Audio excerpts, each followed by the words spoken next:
Today, we are here to reflect on the life and legacy of one of the most remarkable figures of the modern era, Her Majesty Queen Elizabeth II.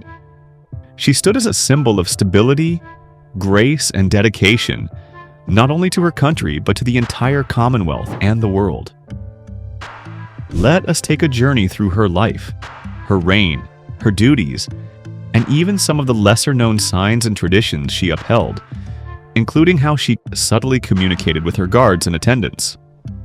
Queen Elizabeth II was born on April 21, 1926 in London, as Elizabeth Alexandra Mary Windsor.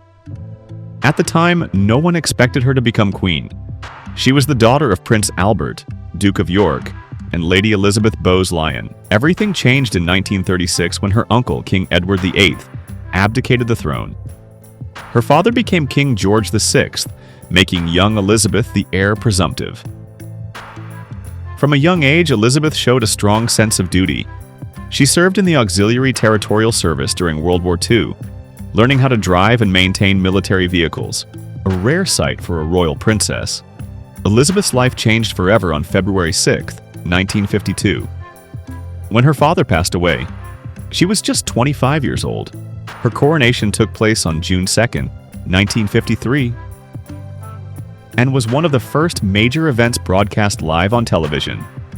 This moment marked the beginning of the longest reign in British history. As Queen, Elizabeth became the head of state of the United Kingdom and 14 other Commonwealth realms, including Canada, Australia, and New Zealand. She also served as the symbolic head Commonwealth of the of Nations, a voluntary association of 56 countries. While her role was mostly ceremonial, Queen Elizabeth carried out thousands of public engagements. Every year, she met with world leaders, opened parliaments, attended charity events, and knighted countless individuals for their service. But more importantly, she was a symbol of continuity. In times of crisis, war, political change, or national mourning, she offered a calm and steady presence. Her weekly meetings with each UK Prime Minister, from Winston Churchill to Liz Truss, were private and advisory, a tradition that underscored her deep understanding of politics without ever expressing public opinion. Queen Elizabeth was known for her sharp wit, deep faith, and commitment to duty.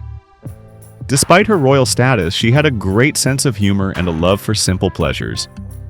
She adored animals, especially Pasquine corgis, of which she had over 30 in her lifetime.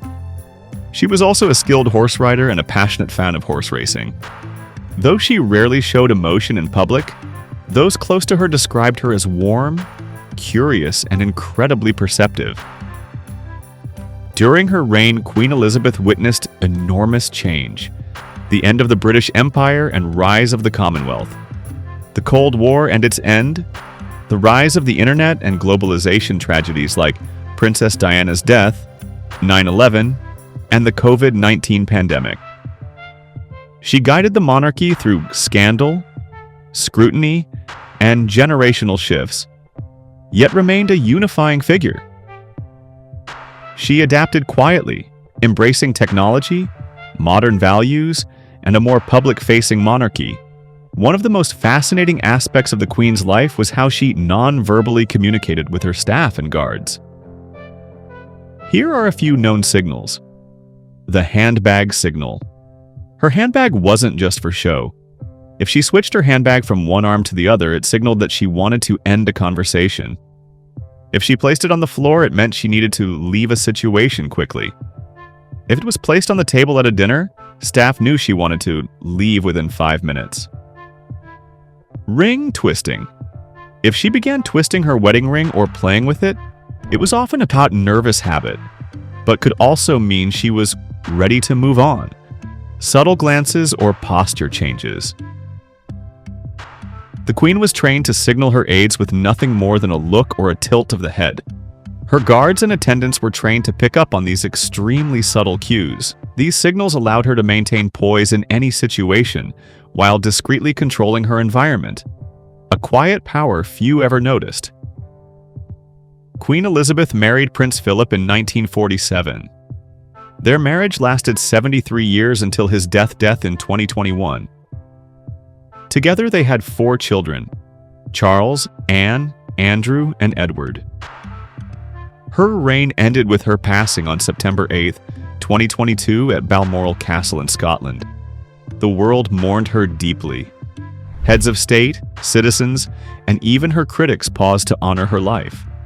Her son, King Charles III, succeeded her, ushering in a new chapter for the monarchy. Queen Elizabeth II wasn't just a British monarch, she was a global figure. She met every U.S. president from Truman to Biden, except Lyndon Johnson, and traveled to over 100 countries. She remained politically neutral, but her presence was often seen as a quiet, stabilizing force in international diplomacy.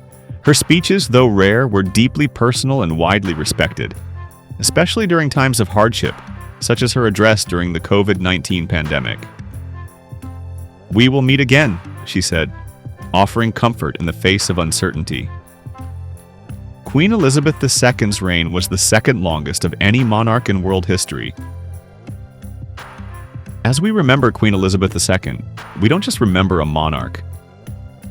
We remember a woman who gave her life in service to her people. If you like this video, subscribe our YouTube channel